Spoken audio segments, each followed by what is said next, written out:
Hello, कैसे हैं आप लोग। मैं हूं उपेंद्र सिंह और आप हैं मेरे यूट्यूब चैनल पे। आज हम बात करेंगे G20 की। और बात करने का कारण ये है कि आज न केवल भारतीय मीडिया में बल्कि इंटरनेशनल मीडिया में G20 छाया हुआ है। और इसका एक कारण अभी अभी जो जम्मू कश्मीर में इसकी मीटिंग हुई 22 तारीख से लेकर के 24 तारीख तक, तो इसका विरोध किया गया स्पेशली पाकिस्तान और उसके साथियों के द्वारा, इसलिए यह और ज़्यादा थोड़ा हाईलाइट हो गया। तो सवाल पाकिस्तान के विरोध का नहीं है, सवाल ये भी नहीं कि चाइना आया नहीं आया या टर्की आया या नहीं आया, हम उस पर नहीं जा रहे।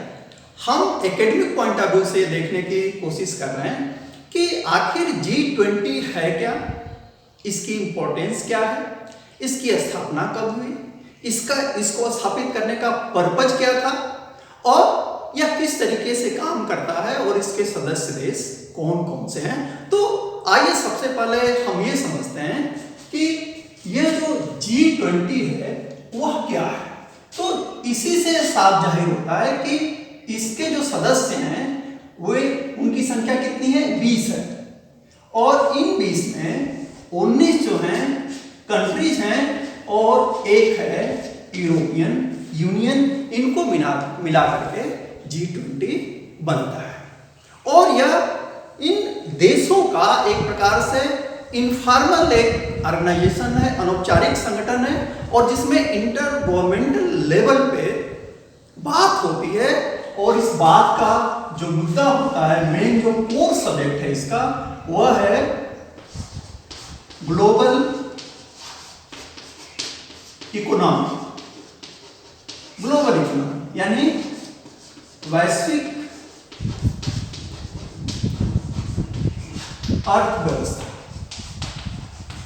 तो कोई आपसे पूछे कि G20 का जो कोर सब्जेक्ट है, कोर इशू है, वह क्या है, तो आप कहेंगे वैश्विक अर्थव्यवस्था या अंतरराष्ट्रीय अर्थव्यवस्था, जिसको अंग्रेजी में कहते हैं ग्लोबल इकोनॉमी।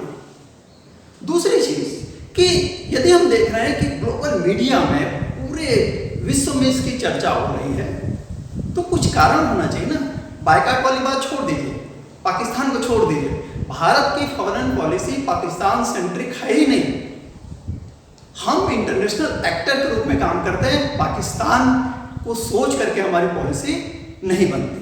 तो चर्चा इसलिए हो रही है कि ये जो ग्रुप 20 है, यदि हम इसको देखें तो जो दुनिया की पॉपुलेशन है, जनसंख्या, इसमें जो 20 सदस्य हैं, यदि उनको मिला दिया जाए तो 60% विश्व की जनसंख्या G20 में है। यदि अर्थव्यवस्था को आधार बनाया जाए तो जो टॉप 20 की अर्थव्यवस्थाएं हैं उनमें आप कह सकते हैं कि 75% इकोनॉमी यहां आ जाती है।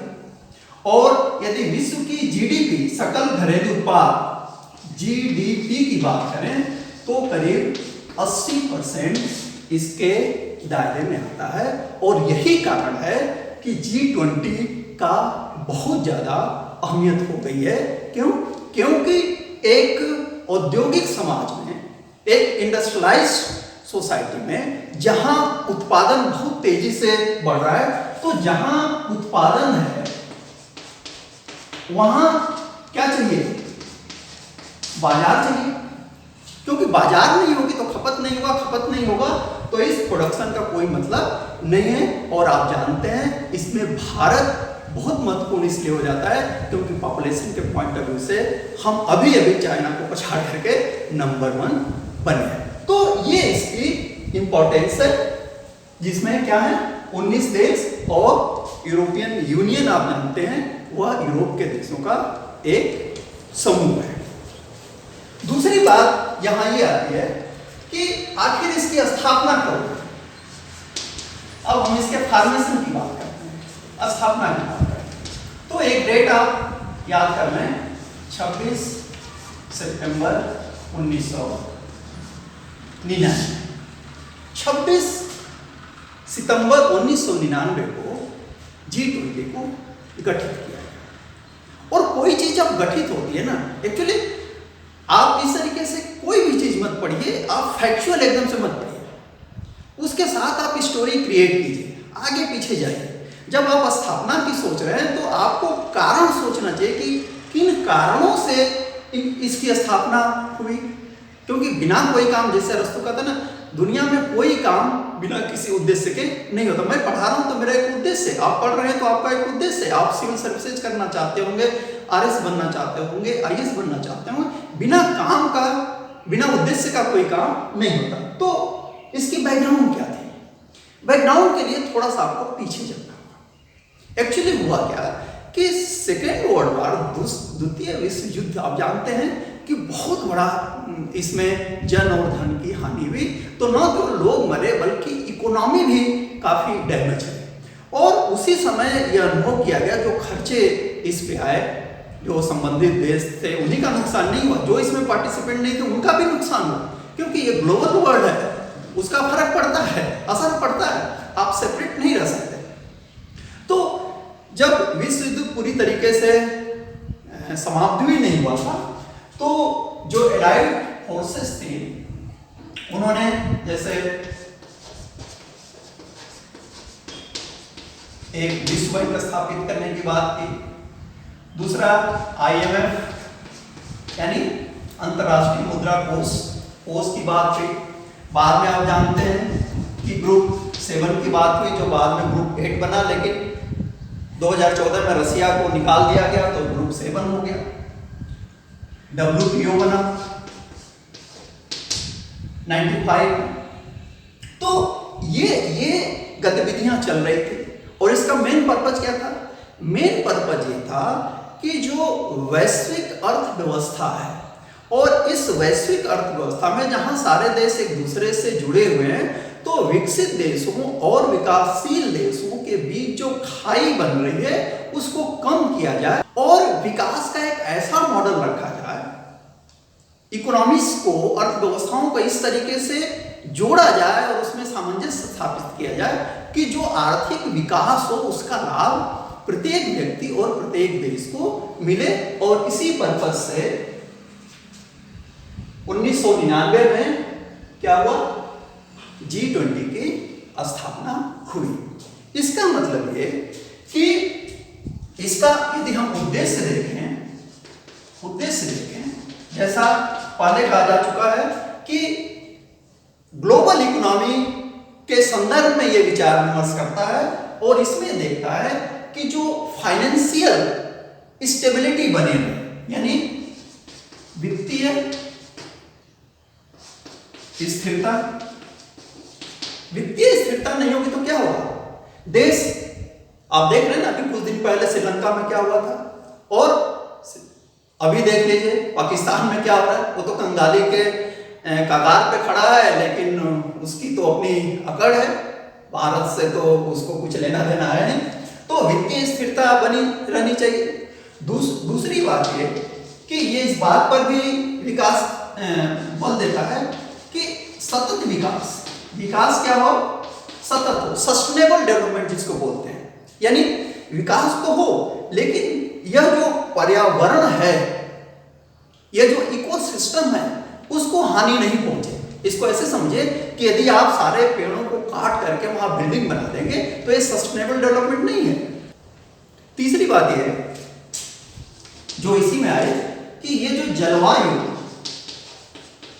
परिवर्तन हो रहा है, क्लाइमेट चेंज हो रहा है, तो इन सारे इश्यूज पे बात करना और इनको इस तरीके से एड्रेस करना, इनको इस तरीके से टैकल करना कि क्या हो, विकास भी हो और पर्यावरण का नुकसान भी नहीं हो, और जो विकास हो उसका लाभ सारे लोगों तक पहुंचे।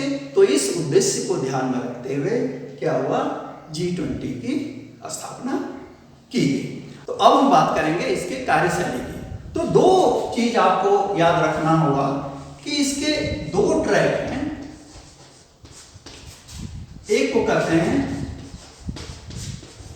वित्तीय और दूसरे को कहते हैं सेवा। वित्तीय ट्रैक जब यह स्थापित हुआ था तो यह एक्चुअली इसी ट्रैक पे काम करता था जिसमें कौन होते थे, वित्त मंत्री मिलते थे और प्लस जो बैंक के गवर्नर होते थे, जो सेंट्रल बैंक होता था संबंधित देशों का, ये आपस में मिल करके ग्लोबल इकोनॉमी की समस्याओं पे बातचीत करते थे। बाद में 2008 में एक दूसरा ट्रैक जोड़ा गया जिसको क्या कहते हैं, शेरपा ट्रैक बोलते हैं। शेरपा ट्रैक क्या है? शेरपा एक्चुअली आप जानते हैं कि शेरपा नेपाल से जुड़ा हुआ एक शब्द है और ये वे लोग होते हैं जो पर्वतारोही होते हैं, उनका मार्गदर्शन करते हैं। तो हर स्टेट अपना एक शेरपा नियुक्त करता है। ये जो मीटिंग्स होती हैं, बैठ के होती हैं, उनमें क्या होगा, कैसे होगा, क्या बात रखी जाएगी, इसको देखने के लिए। तो 2008 में आपको याद होगा कि एक वैश्विक मंदी आई थी, एक रिसेशन आया था अंतर्राष्ट्रीय स्तर पर। तो तब यह सोचा गया सदस्य देशों के द्वारा कि न केवल वित्त मंत्री बल्कि इसमें जो शीर्ष नेतृत्व है उनको जोड़ा जाए। और इसीलिए 2008 से क्या शुरू हुआ, शिखर वार्ता। जो हेड ऑफ द गवर्नमेंट या हेड ऑफ द स्टेट होते थे उनको इनमें सम्मिलित करना शुरू किया गया। कब से? 2008 से। तो वित्तीय ट्रैक और शेरपा ट्रैक, शेरपा जैसे ये जो बैठक हो रही है उसमें अमिताभ कांत जो हैं भारत के, वे भारत की तरफ से शेरपा हैं, यानी गवर्नमेंट ऑफ इंडिया के रिप्रेजेंटेटिव हैं। तो 2008 से शिखर वार्ता शुरू हो रही है, शुरू हो गई। और यहाँ एक ये भी जानिए कि पहला जो बैठक हुई थी वह हुई थी 2008 में, और कहाँ हुई थी? अमेरिका में हुई थी। दूसरी जो हुई 2009 में हुई, और कहाँ हुई? यूनाइटेड किंगडम यानी ब्रिटेन में हुई। और तीसरी फिर कहाँ हुई? 2010 में ये फिर हुई यूएसए। तो ये एग्जाम के पॉइंट ऑफ व्यू से आपको याद रखना होगा, पहला, दूसरा, तीसरा, ये पूछ सकता है। चौथा कनाडा में हुआ था, आप चाहें तो उसको याद कर सकते हैं। अब भारत को अध्यक्षता जो मिली, भारत को जो अध्यक्षता मिली है वह 2022 में मिली और 23 के लिए मिली। और यह जो मीटिंग है वह है, ये जो शिखर वार्ता है, यह 18वीं शिखर वार्ता होगी, जो कि 9 और 10 सितंबर को कहाँ होगी? जाहिर सी बात है नई दिल्ली में होगी, प्रगति मैदान में।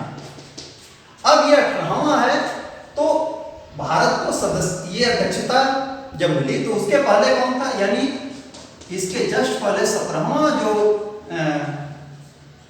बैठक हुई थी वह हुई थी इंडोनेशिया में। और जो अगली होगी भारत के बाद उसको भी तय कर लिया गया है, और यह होगी कहां पे? ब्राजील में 2024 में। ये कब थी? 2022 में। तो ये पिछला है, ये वर्तमान है, और यह अगला है।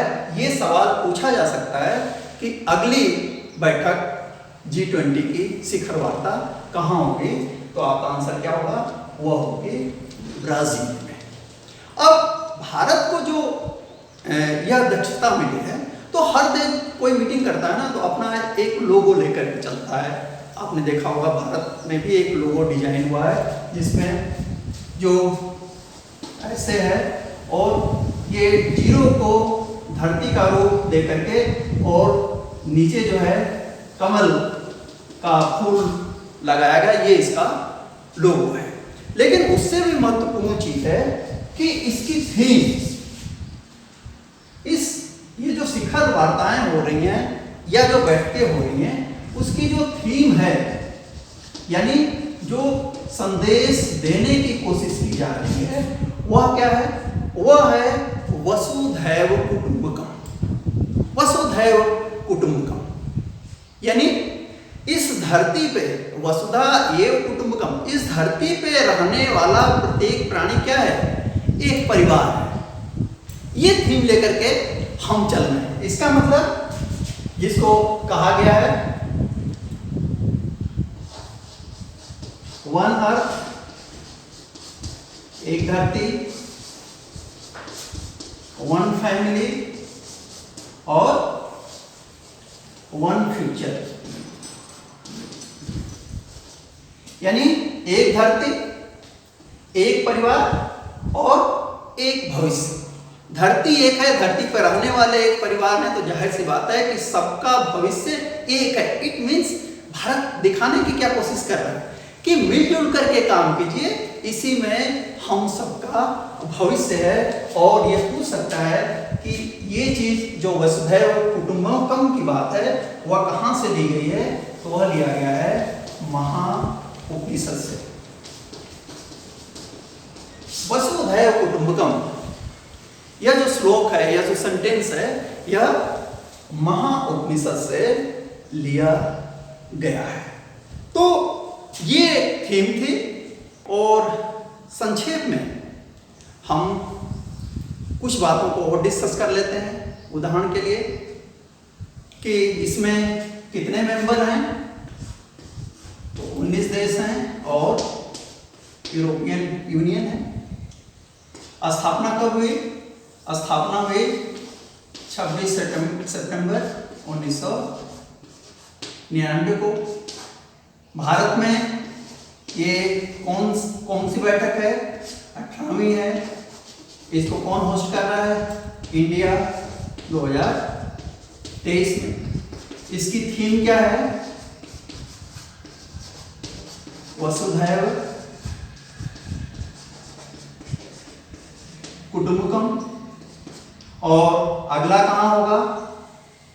यानी 19वां कहाँ हो गया होगा? वो होगा ब्राजील में। इनके जो 20 सदस्य हैं उनको मैं अलग से एक ट्रिक के माध्यम से आपको समझाऊंगा ताकि याद रहे। यदि इसमें हम नाम लिखना शुरू करेंगे तो यह बहुत लंबा हो जाएगा। तो देखते रहिए, पढ़ते रहिए। Thank you.